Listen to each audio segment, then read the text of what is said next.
राजनीति और समाज पर बातें करते हुए ना दो शब्द बार बार सामने आते हैं, राज्य और नागरिक समाज। हाँ बिल्कुल। सुनने में तो ये जाने पहचाने लगते हैं, पर क्या हम वाकई इनके मतलब और इनके बीच का जो रिश्ता है उसे ठीक से समझते हैं? ये एक अच्छा सवाल है। हमारे पास कुछ ऐसे स्रोत हैं जो इन्हीं गुत्थियों को सुलझाने की कोशिश करते हैं।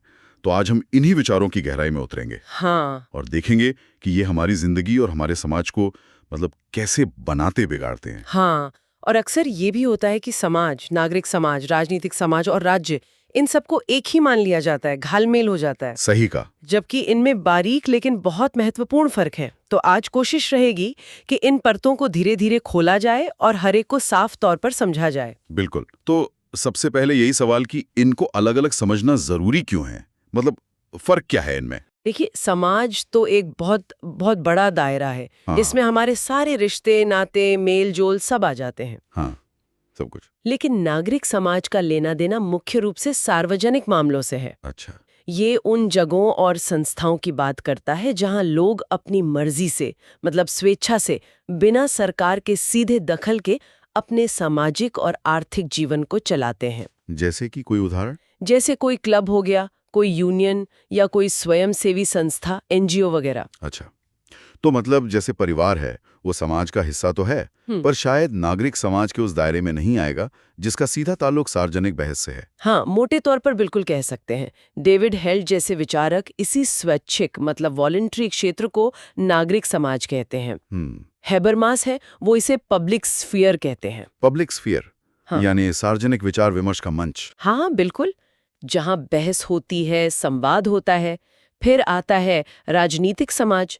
वो तो नाम से ही जाहिर है, सीधे सीधे राजनीति, चुनाव, पार्टी, इन सब से जुड़ा है। ठीक है। और अगर राज्य को सिर्फ शासन चलाने वाली मशीनरी, मतलब सरकार, पुलिस, फौज के तौर पर देखें, तो उसका दायरा तो राजनीतिक समाज से भी एक तरह से छोटा हो जाता है। लेकिन राज्य सिर्फ इतना ही तो नहीं है। नहीं, बिल्कुल नहीं। राज्य की अवधारणा इससे कहीं ज्यादा गहरी और जटिल है। चलिए फिर इसी राज्य शब्द को थोड़ा और कुरेदते हैं। ये शब्द सुना है आधुनिक है, मतलब पहले नहीं था। हाँ, सही सुना। 16वीं सदी में इटली के विचारक थे मैकियावेली। हाँ, मैकियावेली। उन्होंने अपनी लिखतों में स्टाटो शब्द का इस्तेमाल किया। माना जाता है कि वहीं से आधुनिक राज्य की कहानी शुरू होती है। तो ये स्टाटो या राज्य है क्या? सिर्फ जमीन और लोग? नहीं, सिर्फ वो नहीं। राज्य का मतलब है एक ऐसा ढांचा, एक ऐसी व्यवस्था जिसके पास कानून बनाने का, उन्हें लागू करने का और व्यवस्था बनाए रखने के लिए ताकत इस्तेमाल करने का जायज हक हो। जायज हक, लेजिटिमेसी, ये शब्द अहम है। बहुत अहम है। तो राज्य सिर्फ डंडे के जोर पर नहीं चलता, लोग उसे मानते भी हैं, उसे एक अधिकार देते हैं। बिल्कुल, यही इसकी सबसे बड़ी खासियत है। राज्य अपनी संस्थाओं के जरिए काम करता है। संस्थाएं मतलब? जैसे संसद या विधानसभा, सरकार, अदालतें, सरकारी अफसर, ब्यूरोक्रेसी जिसे कहते हैं, सेना, पुलिस। राल्फ मिलीबैंड कहते हैं कि ये सब मिलकर ही राज्य का ताना बाना बुनते हैं। और यहाँ ना नीरा चौंथोक की एक बात मुझे बहुत सही लगती है। क्या? वो कहती हैं कि राज्य समाज की संहिताबद्ध शक्ति है। Codified power of society. समाज की संहिताबद्ध शक्ति, ये थोड़ा भारी शब्द है। आसान शब्दों में इसका क्या मतलब हुआ? इसका मतलब है कि समाज में ताकत के जो अलग अलग रिश्ते और समीकरण पहले से मौजूद होते हैं, चाहे वो पैसे के हों, जाति के हों या किसी और तरह के, राज्य उन्हें कानूनों और नियमों का एक औपचारिक रूप दे देता है। अच्छा। उन्हें एक कोड में, एक व्यवस्था में बांध देता है। वो तय करता है कि किसके पास कितनी शक्ति होगी, कौन कैसे उसका इस्तेमाल करेगा। तो राज्य की कुछ खास पहचान है। उसके पास संगठित ताकत होती है। वो ऐसे फैसले ले सकता है जो सब पर लागू हो, और जरूरत पड़ने पर बल प्रयोग सिर्फ वही कर सकता है। बल प्रयोग का एकाधिकार, मोनोपोली ऑन वायलेंस, ये तो मैक्स वेबर ने भी कहा था शायद। हाँ बिल्कुल, वेबर ने इसी पर बहुत जोर दिया था कि सिर्फ राज्य ही कानूनी तौर पर हिंसा या बल का इस्तेमाल कर सकता है और कोई नहीं। और राज्य समाज में एक स्थिरता लाता है, व्यवस्था बनाता है, और ये भी कि समाज बदलने के साथ वो खुद भी बदलता है। वो कोई पत्थर की लकीर नहीं है। मतलब समाज की जरूरतें बदलती हैं तो राज्य का रूप भी बदलता है। हाँ, लोगों की सोच बदलती है, ताकत के समीकरण बदलते हैं, तो राज्य का काम, उसका स्वरूप सब बदलता रहता है। ठीक है, राज्य की एक मोटी मोटी रूपरेखा समझ आई। अब आते हैं नागरिक समाज पर। इसमें क्या क्या शामिल है? आपने क्लब यूनियन का जिक्र किया था शुरू में। हाँ, नागरिक समाज का दायरा काफी फैला हुआ है। इसमें हमारे राजनीतिक अधिकार, सामाजिक अधिकार, नागरिक अधिकार, ये सब शामिल हैं। और कानून का राज मतलब रूल ऑफ लॉ, चुनी हुई संस्थाएं और तरह तरह के संगठन, जैसे एनजीओ हो गए, ट्रेड यूनियन, किसान संगठन, धार्मिक और सांस्कृतिक समूह, मीडिया, प्रिंट, इलेक्ट्रॉनिक और आजकल तो सोशल मीडिया पर बनने वाले समूह भी, ये सब नागरिक समाज का हिस्सा हैं। तो नीरा चांदो किसे कैसे देखती हैं? वो सार्वजनिक मंच मानती हैं जहां लोग अपने हितों के लिए या समाज को बेहतर बनाने के लिए इकट्ठा होते हैं और अपनी आवाज उठाते हैं, अपनी बात रखते हैं। तो क्या ये हमेशा से था या ये भी बाद में बना? इसका भी अपना एक इतिहास है। ये धीरे धीरे उभरा, तब भरना शुरू हुआ जब लोगों ने महसूस किया कि उनकी जिंदगी का एक हिस्सा ऐसा भी होना चाहिए जो राजा या सरकार के सीधे कंट्रोल से, मतलब नियंत्रण से बाहर हो। अच्छा, जहां वो खुद अपने मसले तय कर सकें। हाँ, जहाँ वो खुद मिल के अपने मसले तय कर सकें, अपने समूह बना सकें। यहीं पर शायद अलग अलग विचारधाराओं में, मतलब उदारवादी और मार्क्सवादी, इनमें मतभेद शुरू हो जाते हैं। एकदम सही पकड़ा आपने, यहीं पर नजरिया अलग हो जाता है। उदारवादी सोच के लिए एक मजबूत और आजाद नागरिक समाज एक अच्छे लोकतंत्र की जान है, उसकी बुनियाद है। क्यों? क्योंकि ये सरकार की ताकत पर लगाम लगाता है, लोगों को सरकार के कामों में हिस्सा लेने का मौका देता है, अलग अलग विचारों को सामने आने देता है, एक तरह से सेफ्टी वॉल्व का काम करता है। हाँ, सेफ्टी वॉल्व। हाँ और मार्क्सवादी, उनका नजरिया तो जाहिर है काफी अलग होगा। हाँ, बिल्कुल। मार्क्सवादी परंपरा नागरिक समाज को उतना मासूम, उतना अच्छा नहीं मानती। वो कैसे? उनके मुताबिक नागरिक समाज असल में वर्ग संघर्ष का अखाड़ा है। वर्ग संघर्ष का अखाड़ा। हाँ, ऊपर से भले ही लगे कि यहाँ सब बराबर हैं, सब अपनी मर्जी से काम कर रहे हैं, लेकिन अंदर ही अंदर पूंजीपति वर्ग का दबदबा होता है, मतलब जिसके पास पैसा है, फैक्ट्री है, उसका। और राज्य इसी दबदबे को बनाए रखने में मदद करता है, वो पूंजीपति वर्ग के हितों की सेवा करता है। उनके लिए नागरिक समाज में जो आजादी और अधिकार दिखते हैं ना, वो अक्सर एक भ्रम होते हैं। भ्रम? हाँ, एक छलावा जो असलियत में अमीरों के हितों को, उनके शोषण को छुपाता है। बाप रे, ये तो दो बिल्कुल उलट नजरिया हो गया।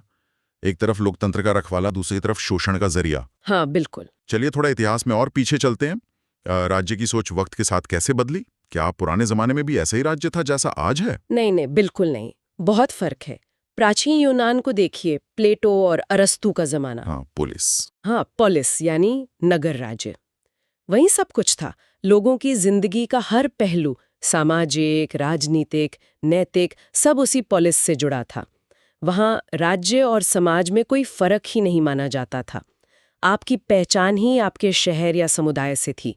व्यक्ति अलग से उतना महत्वपूर्ण नहीं था। मतलब व्यक्ति अलग से कुछ नहीं, समुदाय ही सब कुछ। हाँ, काफी हद तक आपकी नैतिकता, आपकी भलाई सब समुदाय से जुड़ी थी। फिर रोम का जमाना आया। सिसरो जैसे विचारकों ने कॉमनवेल्थ या गणराज्य की बात की, जो लोगों की सहमति और साझा कानूनों पर आधारित हो। थोड़ा फर्क आने लगा। लेकिन फिर मध्य युग आ गया। हाँ, और मध्य युग में यूरोप में चर्च का दबदबा बहुत बढ़ गया। भयंकर। हाँ, राजनीति और धर्म आपस में बुरी तरह उलझ गए।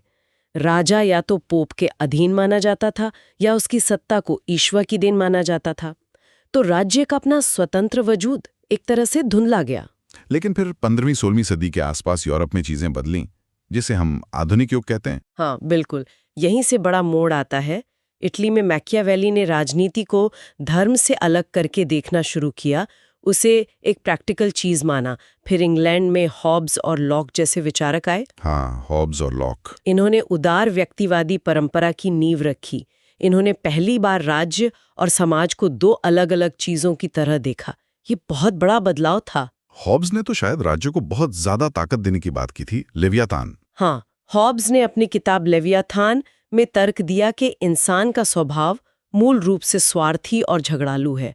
अगर उसे खुला छोड़ दें तो अराजकता फैल जाएगी। अच्छा। इसलिए समाज में शांति और व्यवस्था बनाए रखने के लिए एक बेहद शक्तिशाली, लगभग निरंकुश शासक या राज्य की जरूरत है, वरना जिंदगी, उनके शब्दों में, अकेली, गरीब, घिनौनी, जंगली और छोटी होकर रह जाएगी। डरावना है। और जॉन लॉक का विचार इससे अलग था। बिल्कुल अलग।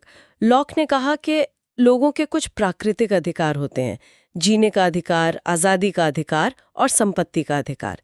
ये जन्म से मिलते हैं। राज्य का काम इन अधिकारों की रक्षा करना है, न कि उन्हें छीनना। और अगर राज्य अपनी जिम्मेदारी नहीं निभाता या ज्यादती करता है तो लोगों को उसका विरोध करने का भी हक है। यहीं से सीमित सरकार की बात शुरू हुई। हाँ, सीमित सरकार, संवैधानिक शासन, लोगों की सहमति, ये सारी सोच लॉक से बहुत प्रभावित है। और बाद में इसी उदारवादी सोच में कुछ और चीजें जुड़ी, जैसे जे.एस. मिल या टी.एच. ग्रीन का नाम आता है। हाँ, सही।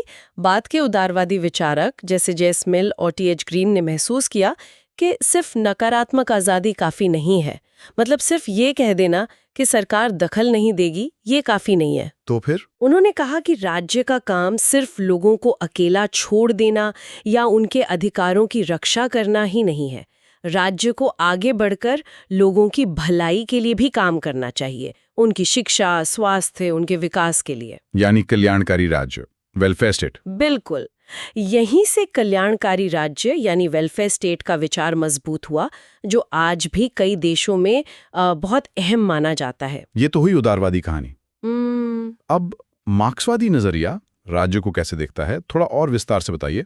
आपने कहा था कि वो इसे वर्गीय संस्था मानते हैं। हाँ, मार्क्स और एंगल्स के मुताबिक समाज का असली आधार उसका आर्थिक ढांचा है। आर्थिक ढांचा माने? मतलब उत्पादन के तरीके, जैसे फैक्ट्री, जमीन, मशीनें, और उत्पादन के रिश्ते, मतलब मालिक मजदूर का रिश्ता, ये बेस है, बुनियाद है। ठीक है।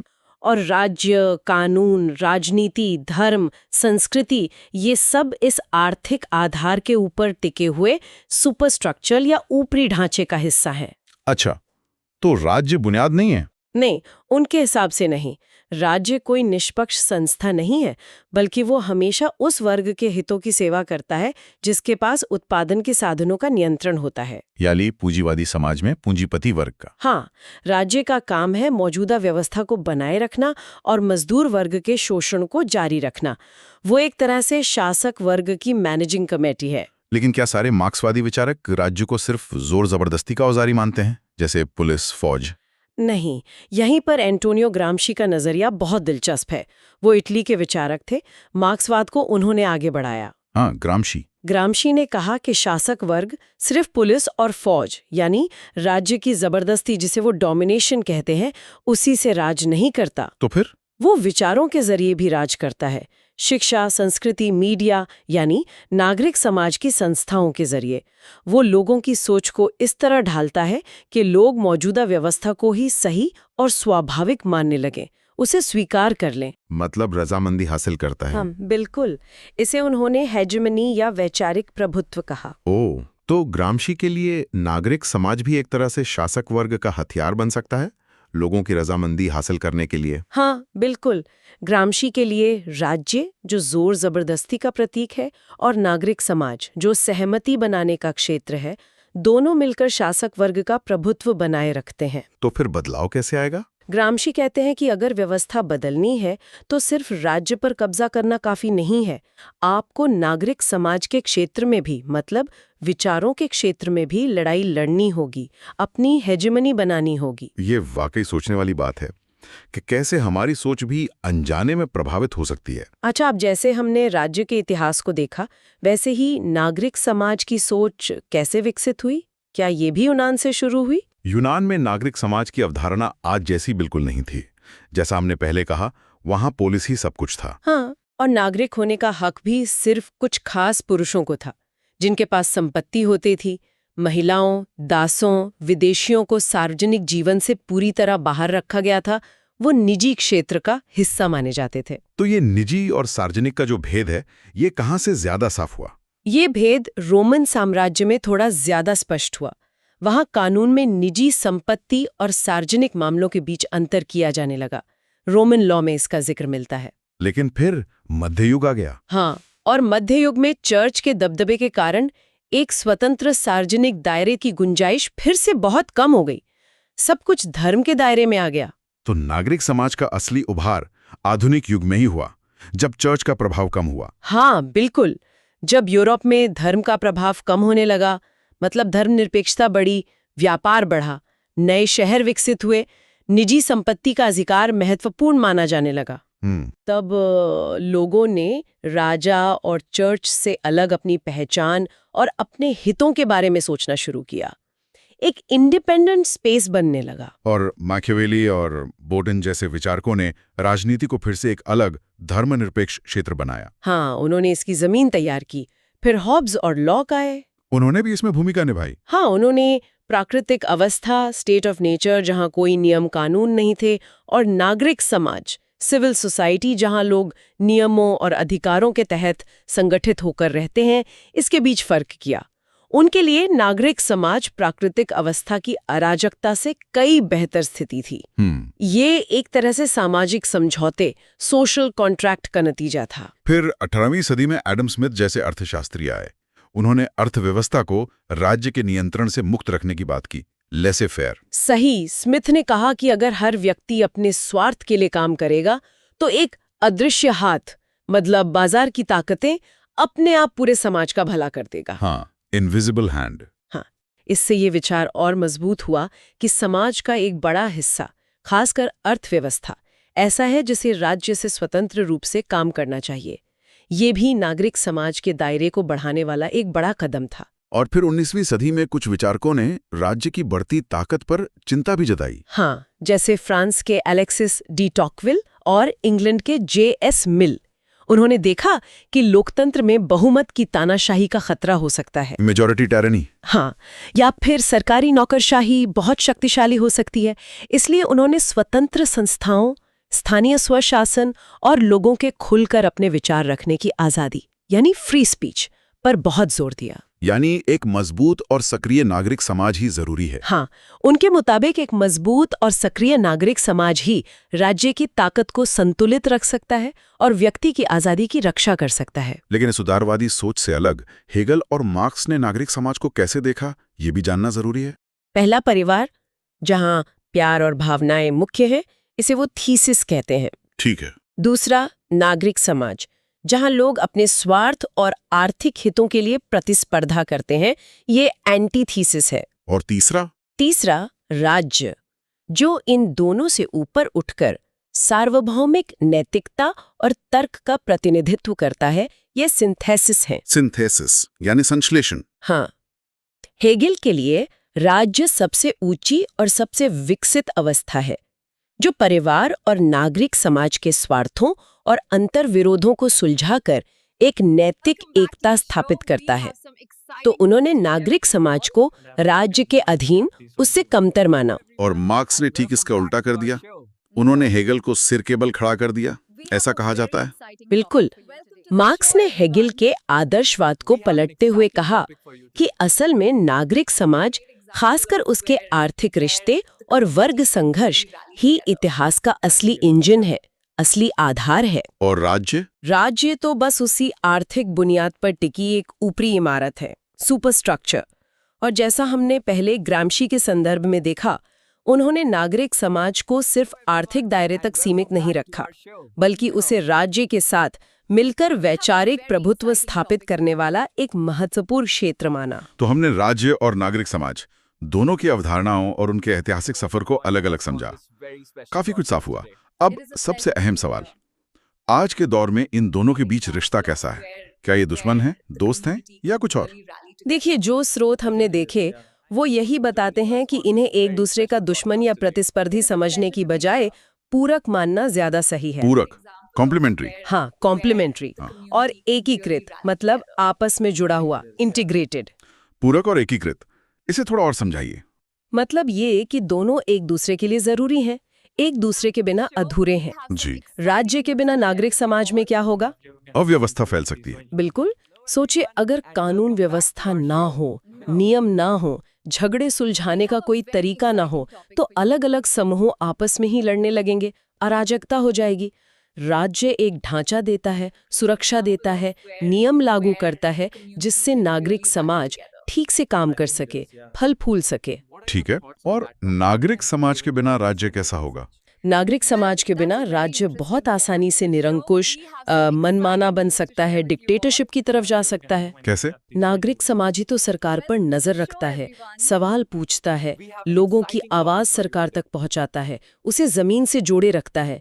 ये सरकार को जवाबदेह बनाता है, अकाउंटेबल। तो दोनों एक दूसरे पर निर्भर हैं? हाँ बिल्कुल, ये एक तरह का लेन देन का रिश्ता है, गिव एंड टेक, जिसमें संतुलन बहुत जरूरी है। ये संतुलन क्या हमेशा बना रहता है या इसमें तनाव भी होता है, खींचतान होती है? अरे तनाव तो अक्सर होता है, दुनिया भर में हम देखते हैं। कई बार सरकारें नागरिक समाज की आवाज को दबाने की कोशिश करती हैं, एनजीओ पर पाबंदी लगाती हैं, मीडिया को कंट्रोल करती हैं, विरोध प्रदर्शन रोकती हैं। हाँ, ये तो दिखता है। वहीं नागरिक समाज के संगठन भी कई बार सरकार की नीतियों का जोरदार विरोध करते हैं, आंदोलन करते हैं। तो ये रिश्ता हमेशा शांत नहीं रहता, ये गतिशील है, डायनामिक है, बदलता रहता है।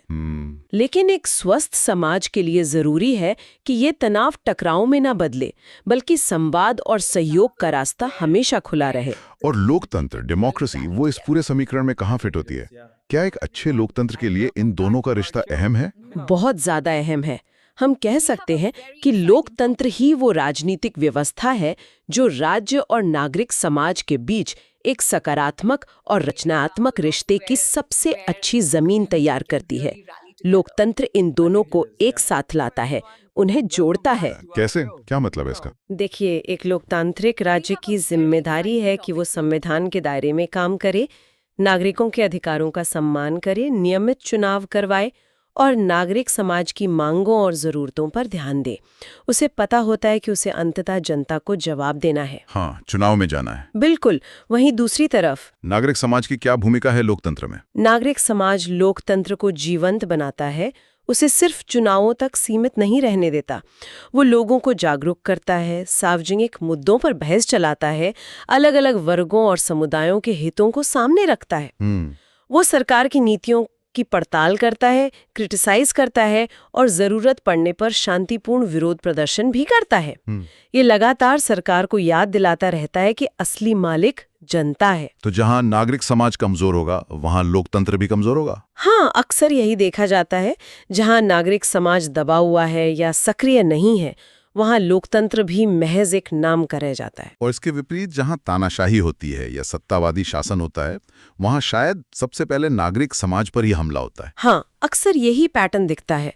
सत्तावादी सरकारें सबसे पहले स्वतंत्र मीडिया, मानवाधिकार संगठनों, छात्र यूनियनों, यहाँ तक कि स्वतंत्र अदालतों को भी नियंत्रित करने या खत्म करने की कोशिश करती हैं। क्यों?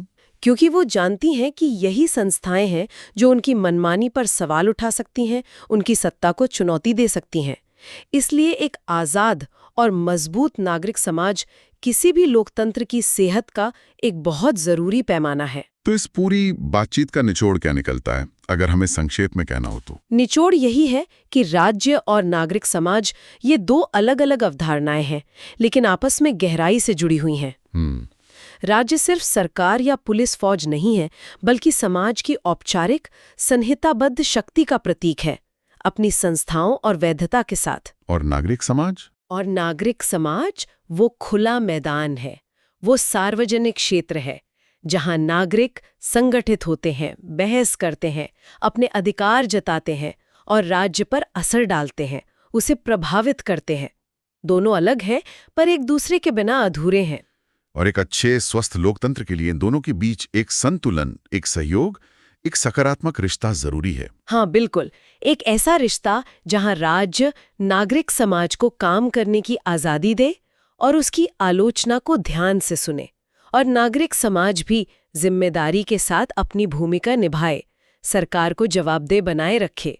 यही संतुलन लोकतंत्र को मजबूत करता है, उसे गहरा बनाता है। आज की इस चर्चा ने वाकई इन जटिल शब्दों को, राज्य और नागरिक समाज को काफी हद तक साफ कर दिया है। बहुत सी परतें खुली। हाँ, कोशिश तो यही थी, लेकिन जाते जाते एक सवाल मेरे मन में जरूर उठ रहा है। क्या? आज दुनिया बहुत तेजी से बदल रही है ना? हाँ बिल्कुल। नई टेक्नोलॉजी आ रही है, इंटरनेट, सोशल मीडिया ने संवाद के तरीके बदल दिए हैं। मुद्दे अब सिर्फ राष्ट्रीय नहीं रहे, वैश्विक हो गए हैं, जैसे क्लाइमेट चेंज है या कोई महामारी है। सही बात है। सूचना का प्रवाह बहुत तेज है।